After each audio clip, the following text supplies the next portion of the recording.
What's up, you friggin' hooligans? I'm here to make a video because y'all have been asking about it. I'll make a video about the Rekluse clutch, how it works, all this happy shit.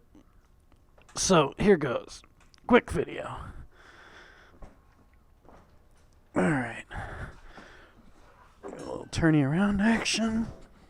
There's shit everywhere in here. Let's put that over there.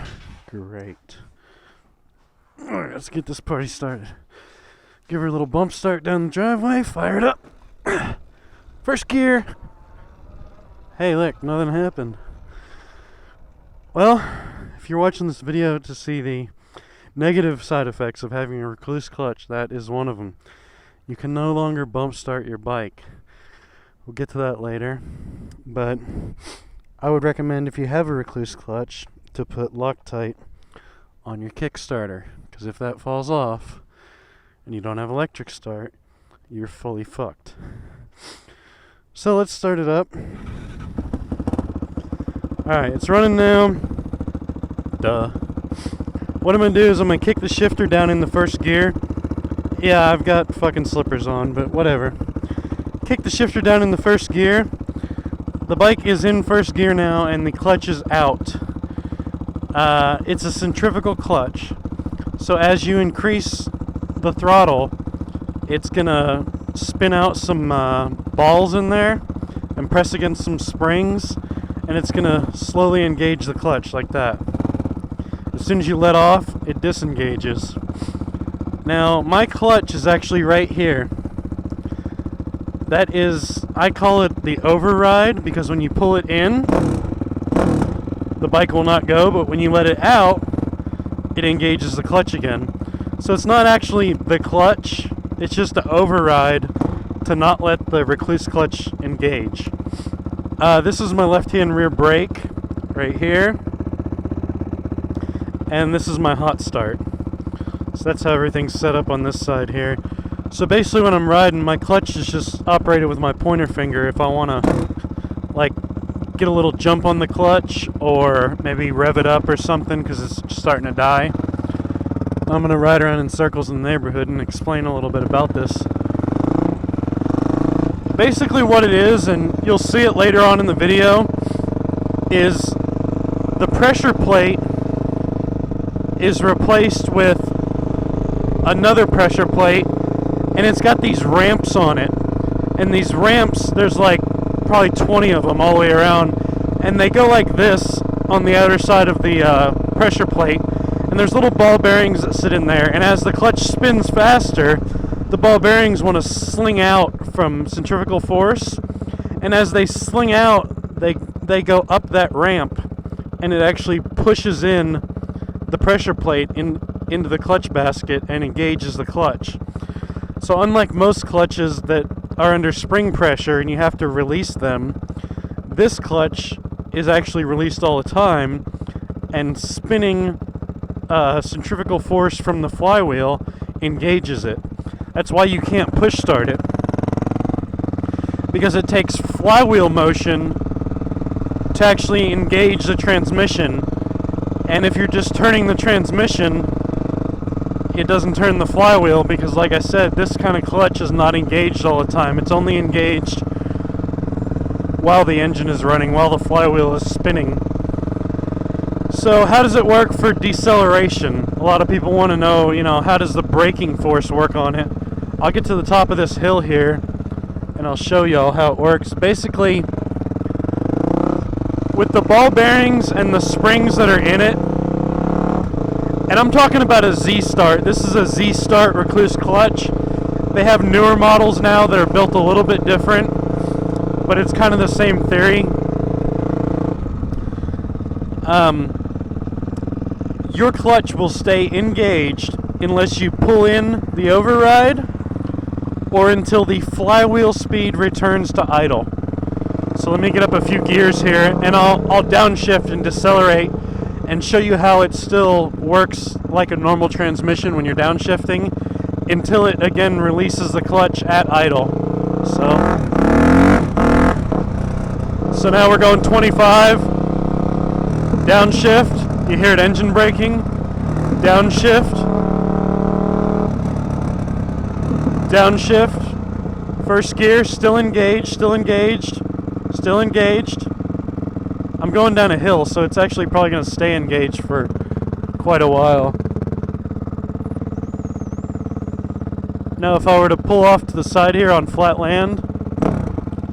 Oh shit, really? It's got to do this to me right now? My idle was a little too high, and we'll cover that in a minute. Okay, now it's disengaged. Still engaged. Right there, it just let loose. So when your flywheel returns to idle is when it disengages. Right now, I'm like pushing it along with my feet. And I could feel through the seat of my pants right there, it disengaged. So, the reason this is helpful is because let's say you crash your bike, you can just pick it right back up again and hit the throttle and it'll go. You don't have to worry about pulling the clutch in, standing the bike up, you know, stalling it, all this kind of stuff. It just, when the engine returns to idle, it disengages the clutch. So it makes it nearly impossible to stall the engine. And that's pretty handy when you're like on the side of a cliff or trying to do a hill climb or something. You're freed up to do a whole lot of things. You don't have to fuck with the clutch. And that also frees up your left hand, which is why I have the option of this left-hand rear brake. Because your left hand really doesn't do anything. In this Z-Start clutch, it was actually an option to have this override lever. It comes with no clutch. Like no clutch handle. But they do make a kit to where you can adapt your standard clutch, or you can buy this setup.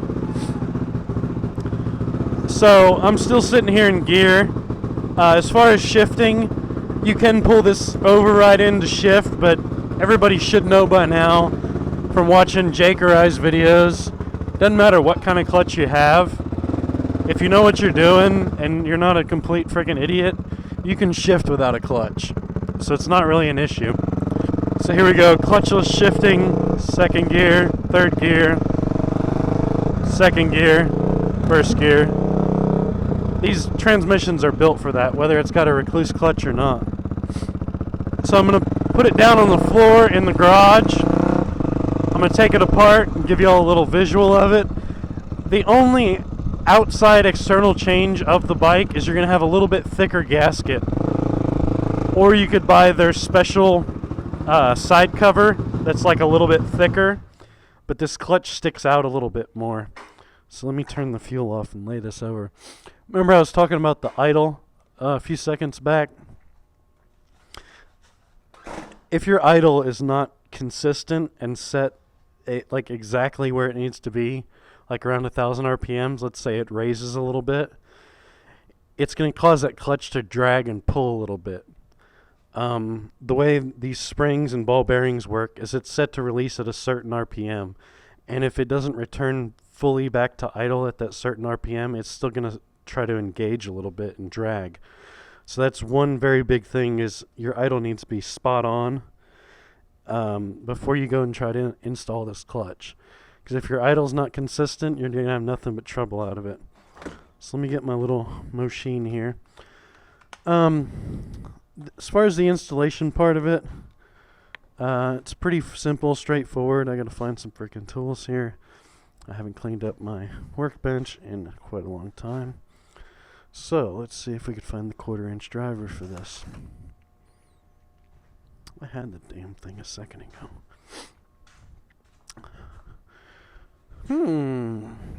There it is.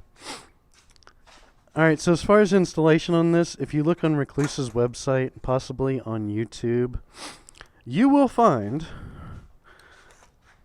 there is a chick that installs this clutch, and she looks way better than I do. And the camera work's probably way better than this camera work. So you could see her actually install this clutch. Please let me get this off without removing that exhaust pipe. I don't want to dick with this. I'm about to get furious with my exhaust pipe and just rip it out of the way. As you can see, it's been smashed several times. There we go. Alright. I have never tuned this clutch in 5 years. This is the thicker gasket they give you, and because this setup here is just a little thicker than the your standard setup. Now inside here is 2 springs. You get different springs for different engage rates, and these are the ramps I'm talking about. All the way around here is these ramps, and they start out real low, but as the ball bearing gets centrifugal force and starts to spin outwards, the balls roll up these ramps and actually force this down. And as that gets forced down, can you hear it? As it gets forced down by those ball bearings pushing up on this plate, because of these ramps in here, it engages the clutch. So as this spins, there's a ball bearing in every single one of these holes, and it's going to sling outwards and up these ramps and push this clutch down. That's all it is. They give you a little feeler gauge. You're supposed to feel in here to make sure that the clearance is correct. I've never had to do that. It's never acted up. I've never even fucked with it. They do actually tell you to lay your bike on the side when you work on the clutch. That's so you don't lose your transmission oil. And all those balls and bullshit would be like nearly impossible to put in there if the bike was standing straight up. So that's all it is. It's basically like a 50cc centrifugal clutch for your big boy dirt bike. And a lot of people say it's a way of cheating, but you know what? When you're old like me, you need any advantage you can get. So this has been Fire Guy 24 on the Rekluse Z-Start Pro clutch how-to review. This is how this son of a bitch works video. I will talk to y'all later. Please like me on Facebook and support my friend Samantha. I just put a post up about her. She's been having a lot of trouble with her back. Please, please, please, if you can, just go donate $1 to that website and help out a very dear friend of mine from middle school. She's having a lot of problems with her back and has had many surgeries on it. So if you could just support me with this, just by giving $1 or $2, I would greatly appreciate it, because I really appreciated all y'all's support when I had my surgery. So, Fire Guy 24, Rekluse clutch video. Peace out, guys. Take care.